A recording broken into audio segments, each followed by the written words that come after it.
if you found your way onto this channel and onto this video, most likely you're somebody that believes in mental health and mental well-being.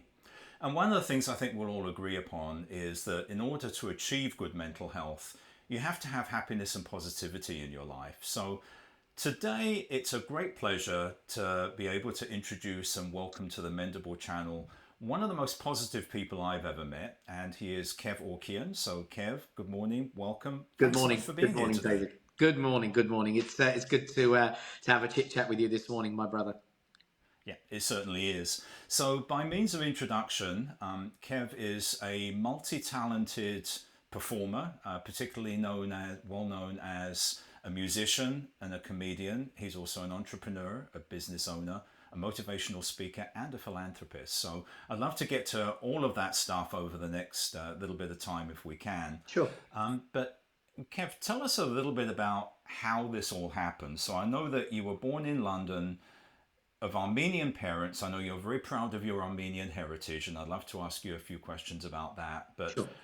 is performing and theatre and the world of performing arts, was that something in your family, or is this something that you really developed on your own? Ironically, that's a really good question because I found out evidently that some of my family were in the business, but not professionally. My grandfather was a comedian, but not professional. He was just a real kind of prankster and a joker. And my great uncle was the conductor for the Russian Philharmonic Orchestra. And I found out that my mother's great uncle and auntie were the first two people to bring drama performances as such to Istanbul. So there is that in there. There is a little bit of family blood in there. But how did it start for you? Was this during like school days? Was it something early on, or is it something that happened for you as an adult? Oh, I was always a prankster, always a joker, ever since I can remember, I'll be honest with you. And I was always the naughty one in the school, always the one that was pranking people, making people laugh, telling jokes all the time. It was just me. I was through and through, just wanting to make people laugh all the time. And I enjoyed it. And it became a career when a performing arts teacher in my sixth form said to me, "What do you want to do when you leave college, when you leave school?" And I said, "Well, to go to college, I'd like to do architecture." And she looked at me and went, "Don't be stupid." She said, "You're rubbish at maths. You definitely don't have the patience to sit behind a desk all day." She said, "Look, I'm going to enroll you into a performing arts school because," she said, "you are through and through an entertainer and a performer." She put me through. I went to college. Then I did about 6 weeks in university. I dumped that idea. And then I went for an open audition for Me and My Girl in London, which Brian Connolly at the time was performing the lead. And I went and got the lead role. And then I took over Brian Connolly. And that's where my career just... So one of the things I always think is interesting is that, humour and what makes people laugh is a fascinating subject. And now I by no means am a comedian. I've spent most of my career in finance, so the sort of people that I've worked with have been attorneys and bankers and accountants, so real funny people. But having said that, one of the things that I've found is that humour is a great way of diffusing a tense situation. And I've used that a few times in business. If you can just find the funny side of something, it doesn't have to be anything that is hilarious, but if there's a tense moment, you can just make people just smile. Yep. It lightens up the world. It lightens up everything, doesn't it? For me, I live by these kind of actions, shall I say, on a daily basis. I do a motivational talk every morning on Instagram, telling people, good morning and how you're feeling, how are you motivating yourselves, and stay blessed, and that's what it's all about. But I find that if you smile at one person every single day, either if you're walking the dog or driving or letting someone through or this and that, whatever, if you smile at someone, it lifts you. It doesn't matter how they react, and you should never, ever worry about how other people react to you. But if you can throw out that energy of positivity and kindness and smile, it changes the world. And it does for me every day. It truly does. To the point where I can now walk when cars are coming from behind me while I'm walking my dog, and they'll beep. They won't even see how I feel or look. They'll just beep because they know that I'm the one that said good morning to them. I've waved at them. I've been kind to them.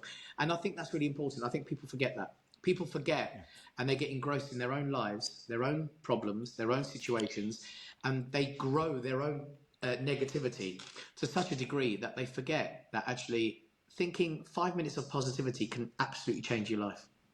Yeah.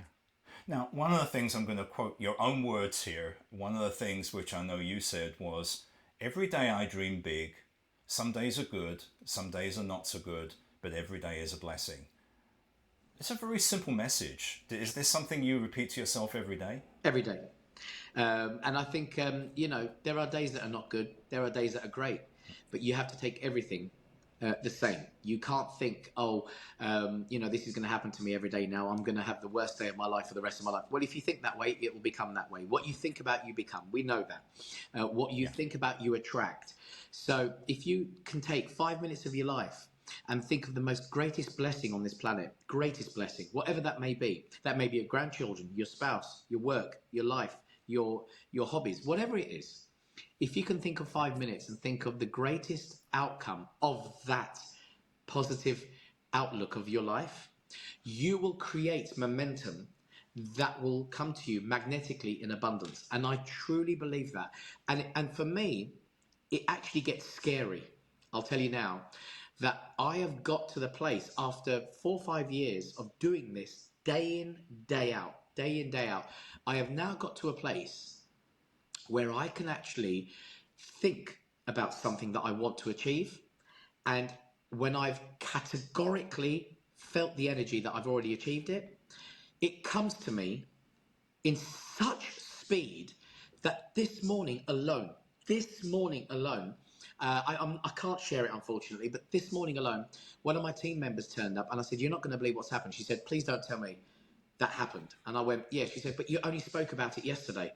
I said, "Yeah, I spoke about it yesterday and I found out this morning that it is now a 12-month contract, but it's not even a 12-month contract. It's actually a lifetime contract that I've got with this particular opportunity." And she just went, "I don't know how you're doing it. I don't know how you're doing it." And I do know how I'm doing it. I'm thinking about it and I'm believing that I've already got it. You see what I mean? Anybody that's watching, one of the most positive people. This is somebody to learn from.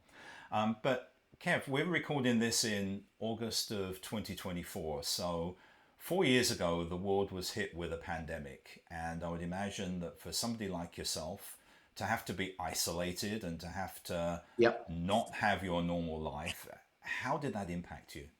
So the way I say this most nights on stage, when the pandemic hit, 3 days later, which would have been March the 3rd or 4th, I lost everything. So a year's worth of contracts disappeared. So I had no money, only what I had in savings, of course, but I had no money coming in. And we just didn't know what was going to happen. And I always tell people, performing is my oxygen. And when I'm on stage, making people smile, making people laugh, entertaining them, it's my oxygen. It's what makes me breathe. And the moment the pandemic hit, I felt like my oxygen was cut off. And I felt isolated. I felt vulnerable. And I felt very responsible because of my children and my wife and my family. And I always say, the moment the pandemic came in, it cut off my oxygen. And today, performing in front of 1,000 people, I just want to thank you for coming and supporting this show, because you've given my oxygen back to me. And that's what I say most nights. Yeah, that's wonderful. Great outlook and a great way of looking at it. And I'm sure you'll keep that up. I know you will. But, coming back to those sort of times when tough times for the world, tough times for all of us, that's the time that we discovered Mendable, probably for you and me both right around 2021, Yep. I think early 2021. How did you discover Mendable and what did it do for you? Actually, there was a reason behind it. And the reason behind it was, of May of 2020, my wife had a serious accident. Obviously, we were all stuck indoors. And she stepped out into the back garden. She missed the step and she broke her ankle severely in 3 places. we called the ambulance. By the time the ambulance came and took us to hospital, my life just turned upside down. I had twin 6-year-olds.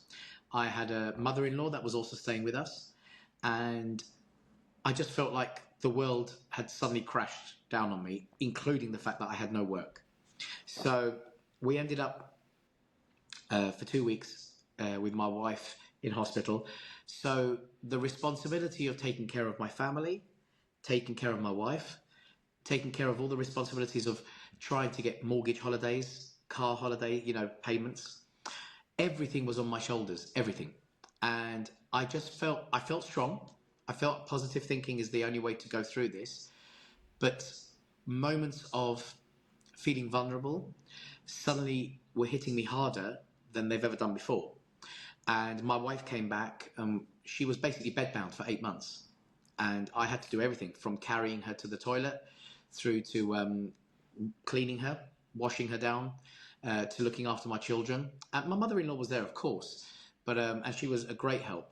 But it was a very hard graft for me. And I had no one to talk to. And when you get to a certain age, David, and you'll probably agree with me on this, your friends that you think are friends are probably not as time goes on, because everyone grows, everyone moves on to their own lives, and everyone has their own, their own thoughts and responsibilities. So the people that I called a friend during the pandemic disappeared, and the only friend I really had was myself. And he was a strong guy inside me going, don't worry about it, man. You keep going. You're good. You're strong. Don't worry about it. You're positive thinking. Keep doing it. Keep walking your dog. Keep breathing. And I was constantly using that. But I felt like I was doing it and I was lonely. And then when I tapped into Clubhouse and found this men's mental health, I only popped in to listen, actually, just to hear about what was going on. And it ended up just taking over my life, because every single person, including you, that was speaking on that platform, I was relating to. And I was going, oh my God, this is amazing. This is like, I'm not alone anymore. There are other men out there that are feeling like I'm feeling. And there are other men that are kind of talking the way I'm talking to myself. And then I realized that actually, it's not just men, there's women out there, and they care about what's going on in the world. And they care about people they've never met before. And I realized there was this whole big family out there that I could talk to without feeling nervous, without feeling like I was talking to a friend thinking, what are they going to think about me? How are they going to judge me? And it just ended up me becoming very close with, Sophie, of course, and everyone else. And it turned my life around. And I found it very important. I found it very, very important. So I'd be there every Monday listening. Yeah. And have you had any history of mental illness in your family or yourself prior to that time? Or was this really something that kind of hit you at the time and something that you were able to use and help other people with their vulnerability? Your questions are immense. They are totally immense, because I never thought my family, we had mental health. Because when you're Armenian, or you're ethnic as such, and you come from, the world of kind of Eastern traditions as such, mental health is never spoken about. It's frowned upon, and it's beaten out of you. And if a woman, for example, my mother said that she was having a hard time and she was having a mental health, breakdown or this and that, whatever, people would look at my mother as someone who's lost in life, is a waste of space, and is probably an attention seeker rather than anything else, because that's how they look at it. And for years, I frowned upon mental health. I thought it was not real. I thought people can just, pop themselves out of any kind of situation and just get on with life, because that's how my mother did it. And my mother's a very strong woman. But I realized that over the years, her mental health has put her into a place where part of the reason I joined Mendable was because I didn't have a relationship with my mother. And for 7 years, my mother didn't speak to me, not once. We speak now And through kindness, through patience, I've now got a relationship with my mother again. But we don't talk about mental health in ethnicities. And that's where it all went very wrong for me, because I realized that actually mental health comes in many forms. And if you can just talk to someone, it doesn't mean you're crazy. It doesn't mean you're a loser. It doesn't mean you're weak. It just means that there's a situation, a tough time, that you need someone else's kind of kindness to show you the path. And that's as simple as it gets. And the irony of this is that showing your vulnerability and talking about how you feel and relating to other people that might be feeling that way, in my opinion, is a sign of strength. And the stigma for years and years globally, and certainly, I grew up here in the UK, I lived in the US most of my adult life. But until recently, until like my kids' generation, it was always thought of as being a weakness. And I think it's a strength. Talking and admitting that you're having a tough time is something that men don't do. But through people like yourself and me and other people who have benefited from speaking and discussing mental health, I think we are opening our doors to a much greater success story when men can finally not feel like they're weak or they're stupid or they're vulnerable, but actually they're strong. And talking and admitting that they're having a tough day helps not just them, but helps the people around them as well. Yeah. And as I mentioned before, I think there is somewhat of a generational thing here. And, my kids are in their 20s. They speak very openly with their friends, male, female. There's no stigma attached to it the way that there is to people of our generation, our parents' generation. So we're moving in the right direction, but there's still a lot that we have to do. The word has to get out there, and I think we're doing it the right way. So, Kev, you mentioned your Armenian heritage. I know that's something you're very proud of. And I know that you've done a lot of work to support Armenian people and you're involved in a foundation. Would you tell me a little bit about that work that you do and the people that you help? Yeah, absolutely. I've always supported my heritage, my country, my people. There's not a lot of us, and we've gone through. I say we, but when your people in Armenia go through such adversity as ethnic cleansing and genocide, it affects you as well. So I wanted to make a difference to my people. So I teamed up with Armenian Fund, an organisation that houses displaced Armenians from the 1988 earthquake and the 2020 war in Artsakh. And I went to Armenia and I worked very hard to give, on this particular tour, 56 new houses to 56 families. I think that was about 230 people all in. New homes. And we did a big TV show on it. And we showed the world that, your donations, your kindness can really make a difference to these families.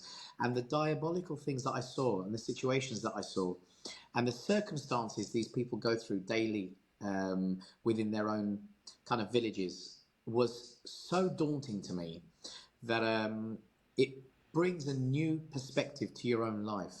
To just pick up a nice coffee and have a drink, at Starbucks, or grabbing a book, or even, and I'll tell you, this is God's honest truth, even a pen that works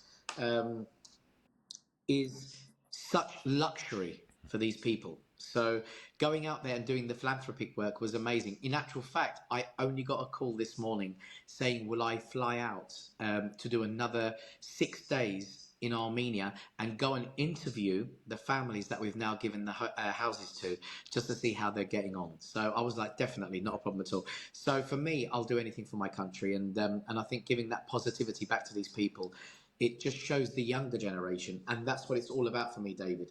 It's the younger generation learning from the older generation how things work when you give kindness to people. Yeah. And when you're in a place like Armenia, following a disaster like that, where, as you say, people's lives have just been devastated, they may have lost their homes, they may have lost loved ones, can you still deliver humor to them and make their lives better? God, yes, absolutely.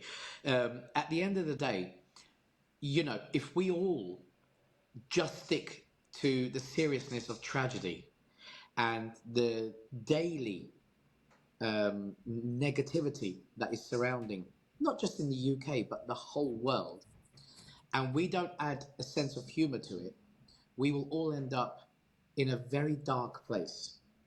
And that's why I always champion comedians and people with positive energy, because without them, the world would be a very lonely, very sad, and very dark place. So, comedians and funny people see the humor even in the most tragic situations, and they can lift people through the ashes of destruction to a light and to a happiness of laughter, which will then, for a moment, just a small moment, make them forget the difficulty they have in their lives.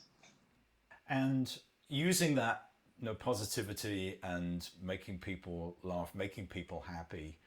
What are some of the highlights of your career? What can you say are a couple of things that you're the most proud of, where you felt that you have really made a big difference in people's lives?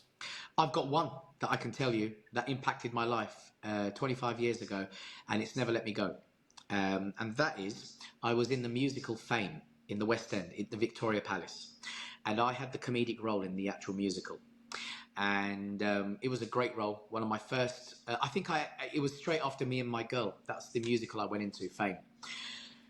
And one particular show, I got reactions from the audience, laughter like I've never had before.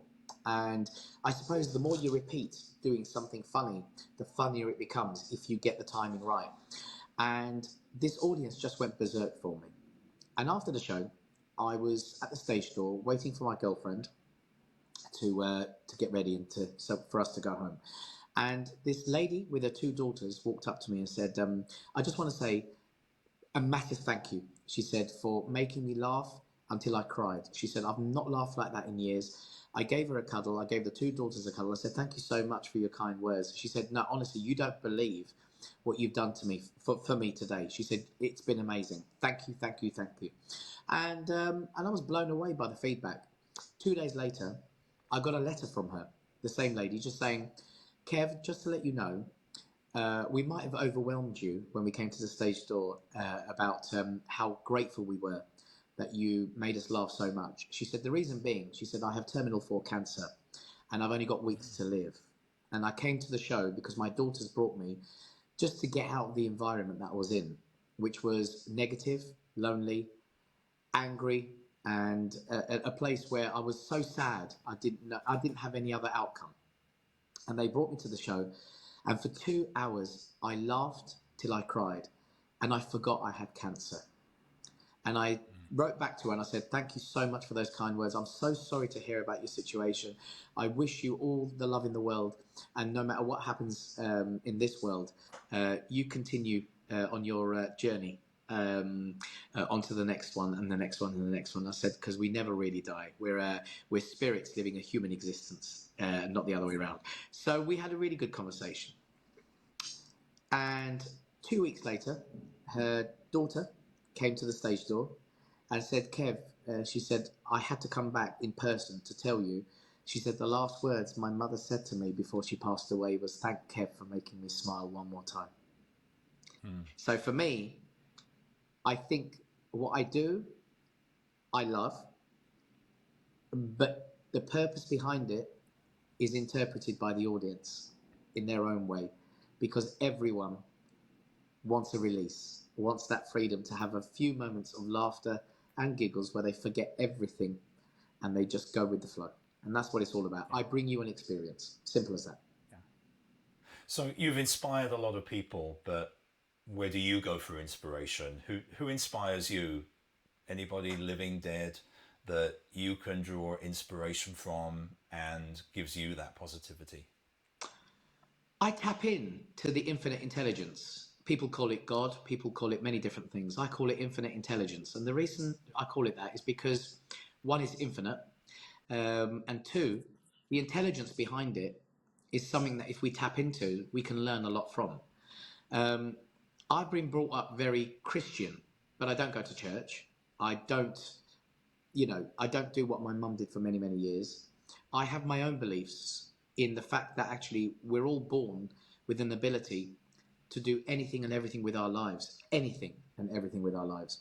And we all get forgotten about how to do that because life, religion, traditions, culture, heritage, race, it diffuses and you forget what you can really do in this world. Who inspires me? I think everyone does because a moment of looking at others and how they have changed their lives for the better. These can be people who are in prison that have now become better people for doing so much for the community, for so much for other people. Everyone inspires me. Anyone that can wake up to the light and to understand that actually living life simply and just thinking in a better way, in a positive way, can ultimately change your life so much and so quickly in a very short period of time that you probably can shock yourself. So yes, everyone and anyone inspires me that does good in this world. Great words of wisdom, Kev. Thank you so much for being here, for sharing your thoughts and your experiences. I think anybody that's watching can get a lot of motivation. Below in the narrative, I'm posting the link to Kev's website, his social media links. Anybody that wants to follow him, I'd encourage to do so. See some of those postings that he puts out there. And just my words to you, Kev, is please just keep doing what you're doing. And Always. I don't think you need too much encouragement to do that because you seem to love it so much. Always, I love it, and if I can leave everyone with one, I suppose one kind of advice is you are born with everything that you have, and the ability to create the best world that is possible to you. So don't ever doubt yourself that you can't do something because you definitely can, and that's what I would say. Right. Perfect. Thanks, Kev. All Well, the best to you you. too, David. And thanks everyone for watching. God bless.